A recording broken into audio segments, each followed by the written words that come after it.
अन्न व औषध प्रशासन आयुक्त तुकाराम मुंढे यांच्या धडाकेबाज कारवायांचा महाराष्ट्रातील भेसळखोर आणि नियम न पाळणाऱ्या व्यावसायिकांनी मोठा धसका घेतलाय.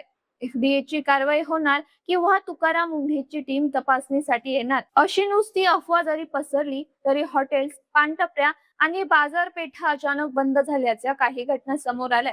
याशिवाय दुकानदार आणि टपरी चालक दुकाने सोडून पळ काढत असल्याचं देखील पाहायला मिळतंय. मंडळी, एकीकडे एफडीएच्या अशा धडक कारवायांमुळे मार्केटमध्ये भीतीचं वातावरण असताना दुसरीकडे मात्र काही जण याच परिस्थितीचा गैरफायदा घेत असल्याचं देखील समोर येत आहे. कारवाईसाठी गेलेले एफडीए अधिकारी प्रकरण मिटवण्यासाठी संबंधित आस्थापनांकडून पैसे घेत असल्याचे गंभीर आरोप होत आहे. पण याहूनही धक्कादायक गोष्ट म्हणजे काही जण बनावट एफडीए अधिकारी बनवून संबंधित दुकानदारांची लूट करत असल्याचं काही घटना समोर आल्या. पालघर जिल्ह्याच्या वसईतील एका स्वीट मार्ट मालकाला आम्ही एफडीएचे अधिकारी आहोत असं सांगून तब्बल 6 लाख रुपयांना लुटल्याचा गंभीर प्रकार उघडीस आलाय. पण हे सगळं घडलं कसं? या संबंधीच्या तक्रारीत नेमकं काय म्हटलंय आणि या प्रकरणाचा मास्टर माइंड म्हणून विजय जाधव हे नाव कसं समोर येत आहे, त्याची स्टोरी मी तुम्हाला आज या व्हिडिओच्या माध्यमातून सांगणार आहे. नमस्कार, मी गीतांजली आणि आपण पाहत आहात दे दणका. मंडळी, मुंबई उपनगरातील वसई या ठिकाणी हा प्रकार घडला असून या प्रकरणी संबंधित स्वीट मार्टचा मालक तसेच तक्रारदार रोहित सुखडिया यांनी सांगितल्याप्रमाणे 23 जूनच्या दिवशी त्यांच्या स्वीट मार्टच्या दुकानात काही महिला आणि पुरुषांची टीम आली होती. आम्ही एफडीएचे उच्च पदस्थ अधिकारी असून तुमच्या दुकानात धाड टाकण्यासाठी आलो आहोत असं सांगितलं. त्यानंतर दुकानाची झाडाझडती करण्याचं नाटक करण्यात आलं. त्यात दुकानात अत्यंत निकृष्ट दर्जाचं अन्न आहे, खाद्यपदार्थांमध्ये त्रुटी असून एक्सपायर झालेल्या वस्तूंचा देखील त्या टीमने मुद्दा उपस्थित केला. नंतर ते म्हणाले की आता आम्ही तुमच्या दुकानाला सील ठोकणार, तुमच्यावर गुन्हा दाखल करून थेट जेलमध्ये पाठवणार आणि मीडियाला बोलावून तुमची बदनामी करणार, अशा शब्दात त्या अधिकाऱ्यांनी सुखडिया यांना धमकी दिली. दरम्यान अचानक झालेल्या कारवाईमुळे आणि बदनामीच्या भीतीने स्वीट मार्टचे मालक रोहित चांगलेच घाबरल्याचं सांगण्यात येतंय. त्यांची घाबरलेली ही अवस्था पाहून त्या अधिकाऱ्यांनी त्यांचा डाव खेळला. हे प्रकरण कोर्ट कचेरीत गेलं तर तुमचं दुकान कायमचं बंद होईल, त्यापेक्षा इथेच मॅटर क्लोज करा असं सांगून त्यांनी सुखडिया यांच्याकडे थेट 12 लाख रुपयांची मागणी केली. शेवटी विनंती करून वाटाघाटी झाल्यानंतर 6 लाख रुपयांवर तडजोड करण्यात आली. रोहित सुखडिया यांनी 6 लाखांची रोख रक्कम त्या बोगस अधिकाऱ्यांच्या हाती सोपवली.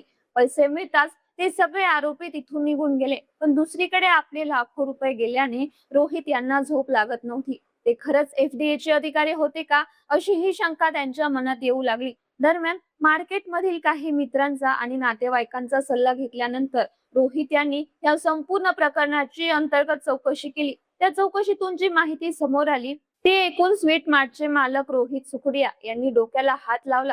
कारण त्यांच्या दुकानात आलेली लोक कोणतेही सरकारी अधिकारी किंवा एफडीएचे अधिकारी नसून ते केवळ आर्थिक फसवणूक करणारे बनावट अधिकारी होते, हे त्यांना नंतर समजलं. मग काय, स्वतःची लाखो रुपयांची फसवणूक झाल्याचं लक्षात येताच रोहित यांनी थेट माणिकपूर येथील ठाणे गाठलं आणि आपली सविस्तर तक्रार नोंदवली. त्या तक्रारीच्या आधारे पोलिसांनी तात्काळ कारवाई करत तपास सुरू केला. त्या तपासातून विजय जाधव, स्वाती तुळसनकर, तेजस राठोड आणि त्यांचा एक साथीदार असे 4 आरोपी उघड झाले. या 4ही जणांविरोधात फसवणूक, खंडणी आणि बनावट सरकारी अधिकारी बनल्या प्रकरणी माणिकपूर पोलीस ठाण्यात गुन्हे दाखल करण्यात आले. दरम्यान या प्रकरणाच्या पोलीस तपासात आणखी एक धक्कादायक माहिती समोर आली आहे. या बनावट सरकारी अधिकाऱ्यांच्या टोळीचा मुख्य सूत्रधार असलेला विजय बबन जाधव आणि स्वाती विक्रांत तुळसनकर यांनी यापूर्वी देखील बोरिवली पश्चिम भागातील एका हॉटेल व्यावसायिकाला अशाच पद्धतीने अधिकारी बनवून लाखो रुपयांना गंडा घातला होता. यावेळी विजय जाधवने फूड कॉर्पोरेशन ऑफ इंडियाचं बनावट ओळखपत्र दाखवून सरकारी अधिकारी असल्याचं भासवलं होतं. या प्रकरणातही बोरिवली पोलीस ठाण्यात स्वाती तुळसनकर यांच्या विरोधात गुन्हा दाखल झाला होता. दरम्यान या दोन्ही आरोपींना पोलिसांनी अटक केली असून पुढील चौकशी सुरू असल्याचं कळते. कारवाईची भीती दाखवून त्यांनी आणखी किती जणांची अशी आर्थिक फसवणूक केली आहे याचाही शोध घेतला जातोय. मंडळी, गेल्या महिन्यात भिवंडीतील शांतीनगर परिसरातील हॉटेल्स आणि किरकोळ विक्रेत्यांना देखील एक टोळी टार्गेट करत होती. ही टोळी स्वतःला एफडीए अधिकारी असल्याचं सांगून व्यापाऱ्यांना धमकावत होती आणि त्यांच्याकडून पैशांची मागणी करत होती. या संदर्भात त्यावेळी पोलिसांनी तातडीने कारवाई करत शांताबाई राजपूत नावाच्या महिलेला ताब्यात घेतलं होतं. तर पोलीस येण्यापूर्वीच 2 महिला आणि 1 पुरुष आरोपी घटनास्थळावरून फरार झाले होते.